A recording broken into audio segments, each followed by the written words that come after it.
Noticias con Jaime Núñez. Regresamos. Las 8:38 es el tiempo del centro del país. Gracias por continuar con nosotros. Está en la línea telefónica, lo cual para nosotros es un verdadero placer. Es un lujo poder platicar con Macario Schettino. Él es analista, columnista de El Financiero, para platicar de todo lo que está sucediendo a nivel internacional. Macario, antes que cualquier otra cosa, muy buenos días. Gracias por atender esta comunicación. A ver, he escuchado que se está, en analistas, especialistas, que se está conformando la tormenta perfecta en temas económicos, lo que está sucediendo en China, lo que está sucediendo en Grecia, Estados Unidos. A ver, ayúdenos a entender y coméntenos si sí o si no se está formando esta tormenta perfecta. Buenos días. Yo creo que este término de tormenta perfecta es un poco excesivo.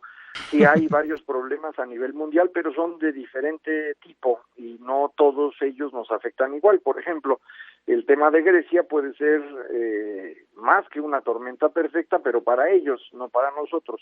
El efecto que puede tener Grecia, e incluso Europa, sobre México es relativamente menor, porque nuestro comercio con ellos no es muy grande, la economía de la Unión Europea no ha crecido mucho últimamente, entonces sus efectos no son tan notorios.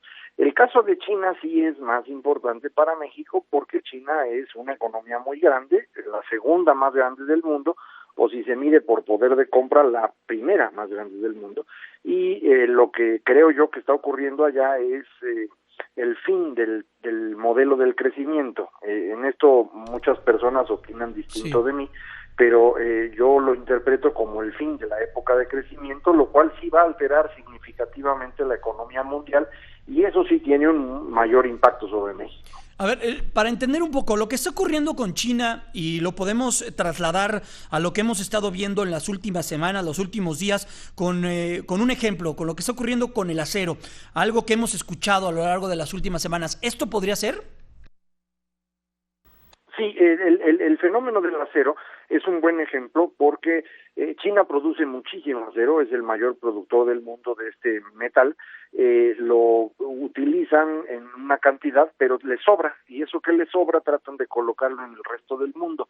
Ahora que su economía deja de crecer, pues les sobra más, y entonces andan buscando a ver dónde lo ponen, y lo han estado vendiendo cada vez a un precio más bajo, e incluso están vendiendo el acero casi al precio que se vende la chatarra. Entonces esto significa pues prácticamente pérdidas para ellos, pero pues les alcanza para sobrevivir con lo que venden al interior de su país y entonces están teniendo este impacto que se conoce como dumping en el resto de los países, competencia desleal, un producto muy barato, y eso afecta a los productores de acero aquí en México. Entonces, así como esto, hay otros efectos del mismo tipo que la economía china puede tener sobre el resto del mundo y específicamente sobre México. Hace unos días vimos la decisión del Fondo Monetario Internacional en llevar a la baja el crecimiento a nivel mundial. Vimos que particularmente a la región del Tratado de Libre Comercio, México, Estados Unidos, Canadá, fue pues de las más, de las que se llevó a la revisión a la baja en mayor número y en mayor medida. ¿Ahí qué nos puede comentar? No, ellos lo que hacen es ver lo que está pasando, sumar estos efectos. Están viendo, por ejemplo, la economía de Estados Unidos arrancó este año más lenta de lo esperado. Hay que ver que el invierno ha sido muy pesado en Estados Unidos este año y el año pasado. Entonces, en los 2 años ocurrió lo mismo. Habían predicho que iba a crecer la economía, luego viendo el resultado del primer trimestre, que es prácticamente invierno, tuvieron que bajar la estimación. Así pasó en 2014, así está pasando ahora en 2015. Si Estados Unidos crece menos, México crece menos, entonces también eso lo están registrando. El efecto de Grecia en Europa implica un menor crecimiento, pues lo anotan. China está creciendo menos, también lo anotan, y cuando hacen el promedio, pues el mundo entero resulta que está creciendo menos de lo que ellos esperaban, y ellos en realidad lo único que están haciendo es sumar lo que ven en todo el mundo, no están añadiendo nada nuevo.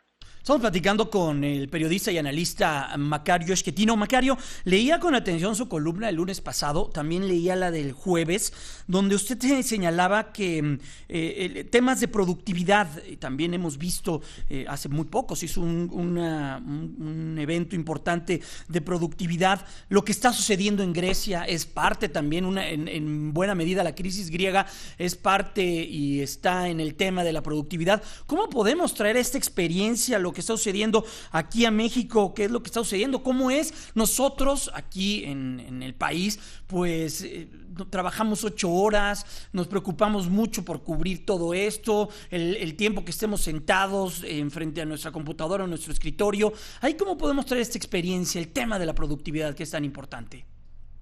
Bueno, productividad es un término medio complicado. En el fondo se define fácil, pero no es fácil de medir. Productividad es hacer las cosas mejor que otros para que se pueda vender bien. Sin embargo, medir eso es bastante más complicado, sobre todo cuando trata uno de medir la economía completa. México es profundamente improductivo. Nosotros trabajamos muchísimo, somos el país que más trabaja en el mundo de los países grandes. 2,000 y cacho de horas, trabaja, ¿no? Sí. ¿Perdón? 2,000 y cacho de horas, ¿no? En comparación con otras. Horas, casi 2,300 horas. No hay nadie que trabaje más que nosotros. Arriba de 2,000 horas solamente trabajamos nosotros, Corea, Grecia y Rusia. Nosotros tenemos el problema de que trabajamos mucho, pero producimos poco. Entonces somos improductivos. Mucho de esto tiene que ver con el gran tamaño de la economía informal en México. Quienes trabajan en la economía informal son muy trabajadores, hacen grandes sacrificios por sacar adelante a su casa, a su familia, pero producen relativamente poco. Quienes trabajan en la economía formal en México trabajan también mucho, pero son muy productivos. Si uno mide nada más la economía formal, México es tan productivo como Corea y crecemos más rápido que ellos. Pero si incluye usted a los informales, el promedio se hunde. Y esto no es una crítica a los informales, simplemente no tienen todas las condiciones para poder producir más, y eso es lo que detiene mucho a México. ¿Y cuál podría ser una vacuna para la informalidad? ¿Cómo puede ser el gobierno aumentando la productividad para no tener tanto tiempo desperdiciado, trabajar con metas, proyectos? ¿Cómo podemos hacerlo? Sí, eso sin lugar a dudas es cierto, y eso fue una de las grandes cosas de la reforma laboral. Entre tantas cosas que traía la reforma laboral que se acabó aprobando a finales de 2012, viene la posibilidad de contratar a las personas por resultados, por hora de trabajo y no por 40 horas a la semana. Y esto hace esta contratación flexible, creo yo, que está detrás del incremento importante del empleo que hemos tenido en México.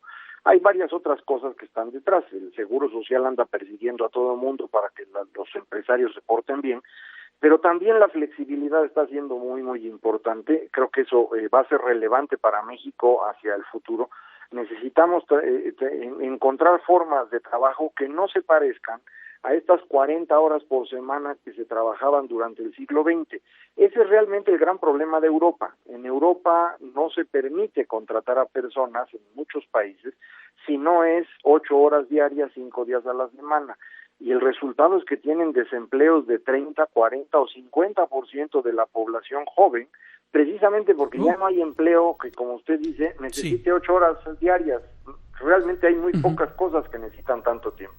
Macario, por último, y aprovechando que se encuentra en el teléfono, en este espacio, ¿a qué se tiene que comprometer Grecia y su gobierno? Están en las horas clave, horas críticas para su rescate, el tercero en esta ocasión. Necesita comprometerse claramente a hacer un gran esfuerzo por controlar sus finanzas. Creo que a cambio de esto, la Unión Europea, Alemania, Francia, Italia, España, que son los países acreedores más importantes, el mismo Fondo Monetario, estarían dispuestos a reducir el nivel de deuda, como se ha hecho en muchos países. El mejor ejemplo para nosotros creo que sería México mismo. México hizo un gran esfuerzo de 1982 en adelante para resolver sus problemas, y a cambio de eso, en 1989 tuvimos una reestructuración de nuestra deuda que la bajó significativamente. Es decir, nos perdonaron créditos que no habíamos pagado, nos dieron dinero adicional, nos ofrecieron tasas de interés más bajas, a cambio de que llevábamos algunos años haciendo un gran esfuerzo. Lo que Grecia no ha mostrado es este gran esfuerzo. A cambio de nada no va a ocurrir nada. Entonces Grecia necesitaría dar una muestra muy clara de compromiso y creo que a cambio de eso sí obtendrían una reducción significativa de sus deudas. Pues Macario Schettino, siempre un placer poder charlar con usted, analista, periodista y buen amigo en este espacio informativo. Muchas gracias, Macario Schettino. Son las 8 de la mañana con 48 minutos, es el tiempo del centro del país.